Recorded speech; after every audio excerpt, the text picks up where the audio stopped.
जय मसीह की प्यारे भाई बहनों, आज का वचन है उचित उपवास। भजन संहिता 58 से पढ़ेंगे, तो आप लोग ध्यान से सुनिएगा। इस वचन के द्वारा परमेश्वर आपको और आपके पूरे परिवार को बहुत बहुत आशीष दे। हालेलुया। गला खोल कर पुकार, कुछ न रख छोड़, नरसिंहे का सा ऊंचा शब्द कर। मेरी प्रजा को उसका अपराध अर्थात याकूब के घराने को उसका पाप जता दे। वे प्रतिदिन मेरे पास आते और मेरी गति जानने की इच्छा ऐसी रखते हैं मानो वे धर्मी लोग हैं, जिन्होंने अपने परमेश्वर के नियमों को नहीं टाला। वे मुझसे धर्म के नियम पूछते और परमेश्वर के निकट आने से प्रसन्न होते हैं। हालेलुया। वे कहते हैं, क्या कारण है कि हमने तो उपवास रखा परंतु तूने इसकी सुधि नहीं ली। हमने दुख उठाया परंतु तूने कुछ ध्यान नहीं दिया। सुनो, उपवास के दिन तुम अपनी ही इच्छा पूरी करते हो और अपने सेवकों से कठिन कामों को कराते हो। सुनो, तुम्हारे उपवास का फल यह होता है कि तुम आपस में लड़ते और झगड़ते और दुष्टता से घूंसे मारते हो। जैसा उपवास तुम आजकल रखते हो उससे तुम्हारी प्रार्थना ऊपर नहीं सुनाई देगी। जिस उपवास से मैं प्रसन्न होता हूँ, अर्थात जिसमें मनुष्य स्वयं को दीन करे, क्या तुम इस प्रकार करते हो? क्या सिर को झाऊ के समान झुकाना, अपने नीचे टाट बिछाना और राख फैलाने ही को तुम उपवास और यहोवा को प्रसन्न करने का दिन कहते हो? इस वचन के द्वारा परमेश्वर आपको बहुत बहुत आशीष दे मेरे प्यारे भाई बहनों।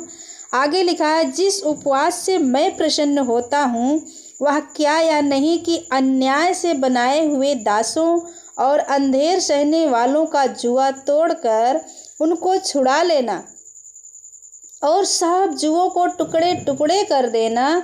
क्या वह यह नहीं है कि अपनी रोटी भूखों को बांट देना, अनाथ और मारे मारे फिरते हुओं को अपने घर ले आना, किसी को नंगा देखकर वस्त्र पहनाना और अपने जाति भाइयों से अपने को ना छिपाना।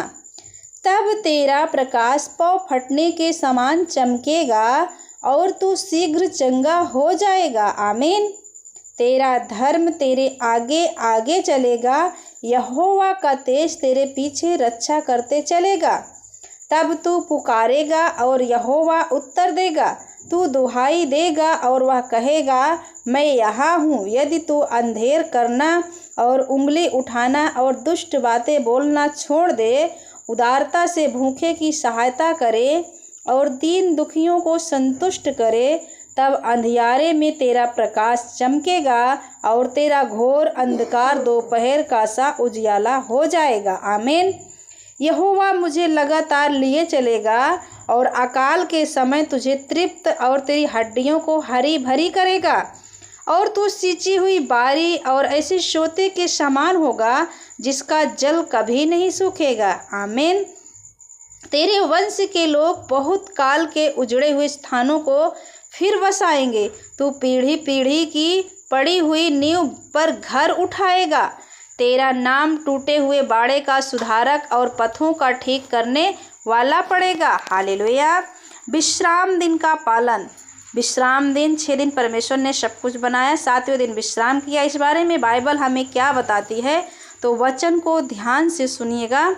यदि तू विश्राम दिन को अशुद्ध ना करे, अर्थात मेरे उस पवित्र दिन में अपनी इच्छा पूरी करने का यत्न ना करे और विश्राम दिन को आनंद का दिन और यहोवा का पवित्र किया हुआ दिन समझ कर माने, यदि तू उसका सम्मान करके उस दिन अपने मार्ग पर ना चले, अपनी इच्छा पूरी ना करे और अपनी ही बातें ना बोले, तो तू यहोवा के कारण सुखी होगा और मैं तुझे देश के ऊंचे स्थानों पर चलने दूंगा। आमीन। मैं तेरे मूल पुरुष याकूब के भाग की उपज में से तुझे खिलाऊंगा, क्योंकि यहोवा ही के मुख से यह वचन निकला है। यस, आमीन। हालेलुया। आगे पढ़ेंगे 59 के अध्याय, यशायाह 59 के 15 से पढ़ेंगे। परमेश्वर छुटकारा देने को तैयार। यह देख कर यहोवा ने बुरा माना, क्योंकि न्याय जाता रहा। उसने देखा कि कोई भी पुरुष नहीं और इससे अचंभा किया कि कोई विनती करने वाला नहीं। तब उसने अपने ही भुजबल से उद्धार किया और अपने धर्मी होने के कारण वह संभल गया। उसने धर्म को झिलम के समान पहन लिया और उसके सिर पर उद्धार का टोप रखा गया। उसने बदला लेने का वस्त्र धारण किया और जलजलाहट को बागे के समान पहन लिया है। उनके कर्मों के अनुसार वह उनको फल देगा और अपने द्रोहियों पर वह अपना क्रोध भड़काएगा। हालेलुया। और अपने शत्रुओं को उनकी कमाई देगा, वह द्वीपवासियों को भी उनकी कमाई भर देगा। हालेलुया। यहोवा यह कहता है, जो वाचा मैंने उनसे बांधी है वह यह है कि मेरा आत्मा तुझ पर ठहरा है और अपने वचन जो मैंने तेरे मुंह में डाले हैं अब से लेकर सर्वदा तक वे तेरे मुंह से और तेरे पुत्रों और पोतों के मुंह से भी कभी ना हटेंगे। हालेलुया। आगे 60 में लिखा है, उठ प्रकाशमान हो, क्योंकि तेरा प्रकाश आ गया है और यहोवा का तेज तेरे ऊपर उदय हुआ है। देख, पृथ्वी पर तो अंधियारा और राज्य राज्य के लोगों पर घोर अंधकार छाया हुआ है, परंतु तेरे ऊपर यहोवा उदय होगा और उसका तेज तुझ पर प्रकट होगा। आमीन। हालेलुया। तो परमेश्वर इस वचन के द्वारा आप सबको आशीष दे और बहुतायत से आशीष दे। यहाँ 20 में लिखा है, यहोवा यह कहता है, जो वाचा मैंने उनसे बांधी है वह यह है कि मेरा आत्मा तुझ पर ठहरा है और अपने वचन जो मैंने तेरे मुंह में डाले हैं वो अब से लेकर मेरे प्यारे बहनों सर्वदा तक आपके मतलब पुत्र पर, आपके पोतों पर से, उनके मुंह से कभी ना हटेंगे। आमीन। तो परमेश्वर इस वचन के द्वारा आप सबको बहुत बहुत आशीष दे। आप सब इस वचन को अपने जीवन में उपयोग करिए। आप लोग को परमेश्वर अपने वचन के द्वारा आशीष देगा। एक वचन पढ़ेंगे यिर्मयाह 1:4 से। तब यहोवा का यह वचन मेरे पास पहुंचा, गर्भ में रचने से पहले ही मैंने तुझ पर चित्त लगाया और उत्पन्न होने से पहले ही मैंने तेरा अभिषेक किया है। आमीन। मैंने तुझे जातियों का भविष्यवक्ता ठहराया। तब मैंने कहा, हाय प्रभु यहोवा, देख मैं तो बोलना भी नहीं जानता, क्योंकि मैं लड़का ही हूँ।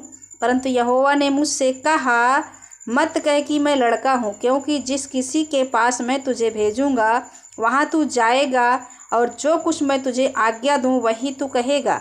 तू उनके मुख को देखकर मत डर, क्योंकि तुझे छुड़ाने के लिए मैं तेरे साथ हूँ।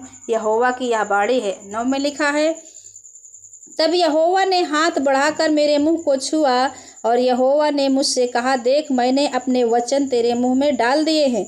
सुन, मैंने आज के दिन तुझे जातियों और राज्यों पर अधिकारी ठहराया है, उन्हें गिराने और ढा देने के लिए, नष्ट करने और काट डालने के लिए, या उन्हें बनाने और रोपने के लिए। हालेलुया। तो परमेश्वर इस वचन के द्वारा आप सबको आशीष दे और बहुतायत से आशीष दे। मेरे प्यारे भाई बहनों, आप सब परमेश्वर के वचन को पढ़िए ताकि प्रभु का वचन जो सामर्थ्य है वो आपके घर में, आपके परिवार में काम करे। हालेलुया।